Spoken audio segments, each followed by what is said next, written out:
আসসালামু আলাইকুম। এখন কথা উঠছে সমন্বয়করা নাকি টাকা মাইরা খাইতেছে। বহুটি আমার এসে সমন্বয়করা, তো যখনকে তারা আন্দোলন করছিল তখনকে কিন্তু তারা অনেক ভালো ছিল।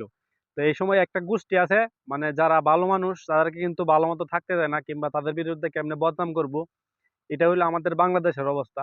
কারণ আমরা হইলাম কি গুজব লীগের একটা সদস্য। আমরা ফেসবুক, ইউটিউব, টিকটক, মানে প্রত্যেকটা জায়গার মধ্যে মানুষরা কিভাবে হেনস্থ করা যায়, ভালো মানুষরা কিভাবে ডাউন করা যায়, মানুষ এতদিন পরে মানুষ কথাই কইতে পারছে না, সেই জায়গা থেকে একটা যে কোনো আন্দোলনের মাধ্যমে যে কোনো একটা মানুষের উসিল্লায় আল্লাহ তাআলা সিস্টেম করে দিয়েছে দেখে আমরা এই পর্যন্ত মনে করেন আইতে পারছে সকলেই।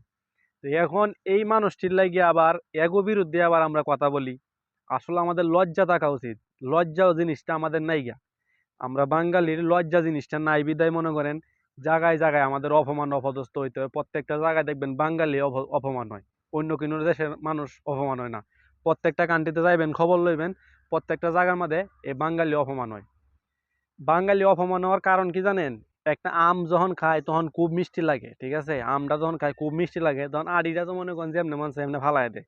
তো এরকম হইলো আমাদের দেশের মানুষটিরা যখন ইউজ করছে সবাই, নিজের জীবনের মায়া ত্যাগ কইরা নিজের জীবনের সবকিছু ফালায় তো মানুষ রাস্তার মধ্যে যায় আন্দোলন কইরা দেশ ঠিক করলো। এখন তাদের বিরুদ্ধে আমরা কি উল্টা পাল্টা কথা কইতেছি, টাকা মাইরা খায়া লাইছে, এই করছে ওই করছে। আসলে আমরা বাংলাদেশের মানুষ জীবনেও মানুষ হইতাম না। আমরা মানুষ বলতে কি কমো ভাই, নিজেরা নিজে মানে খুব খারাপ লাগে যে বাংলাদেশে আমার জন্ম হয়েছে এরকম পরিস্থিতি হইতে মাঝে মাঝে কিছু কিছু কারখানা, কাণ্ড কারখানা দেখলে। এখন তাদের বিরুদ্ধে জায়গায় জায়গায় আমি মানে ফেসবুকের মধ্যে ঢোকা যাইতেছে না, শুধু শুধু বলতেছে যে এত টাকা, এত কোটি টাকা মাইরে গেছে, অত কোটি টাকা মাইরে গেছে, গাড়িতে কেমনে চলতেছে, এই মিটিং কেন করতেছে। আরে ভাই, যখন কি আন্দোলন হয়েছিল, জেল কাটলো, এই জায়গায় গেলো, বাড়িতে থাকতে পারে না, তখন তোমরা কইছিলা এত বড় বড় নেতা ফেতারা, তখন তো তুমি করে দেখা যায় নাই। তো আপনাদেরকে বলতে চাই বড় ভাইয়ের, আপনারা ভালো হয়ে যান, ঠিক আছে? দেশটার একটু শান্তিতে রাখেন, দেশের মানুষটির একটু শান্তিতে থাকতে দেন। আমাদের দেশটা এখন বর্তমানে যে একটা পজিশনে যাইতেছে দিন দিন, সকলে আমরা খালি এইটা নিয়ে আন্দোলন করি, ওইটা নিয়ে আন্দোলন করি। এইরকম ভাবে যদি আমাদের দেশ চলতে থাকে, ভবিষ্যতে এই দেশ ভালো হইতো না, খারাপের দিকে যাইবো, কিন্তু ভালো হইতো না। এই যে এখন সেনাবাহিনী নামাইছে, কেন নামাইছে? আমাদের পুলিশ ভাইয়েরা তারা হইলো আর এক সারাল, এগুলার কথা বাদ। তো আমাদের পুলিশকে তো আমাকে বাল দেও গনি না, আগে থেকে গনি না, ঠিক আছে?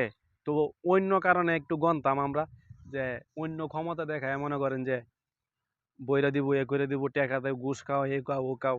তো ভাই আপনাদের উদ্দেশ্যে বলতে চাই ভাই, ভালো মানুষে ভালোভাবে চলতে দেন।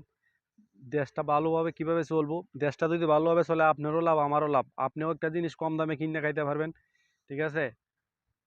চতুর্দিক দিয়ে সবকিছু মিলাই ভালো মন্দ মিলাই মানুষ থাকবো, কিন্তু মানুষ যখন আপনার জন্য ভালো করবো তখন সে খুব ভালো, আর যখন একটু 19 থেকে 20 হয়ে যাবো তখন সে খারাপ হয়ে গেল গা।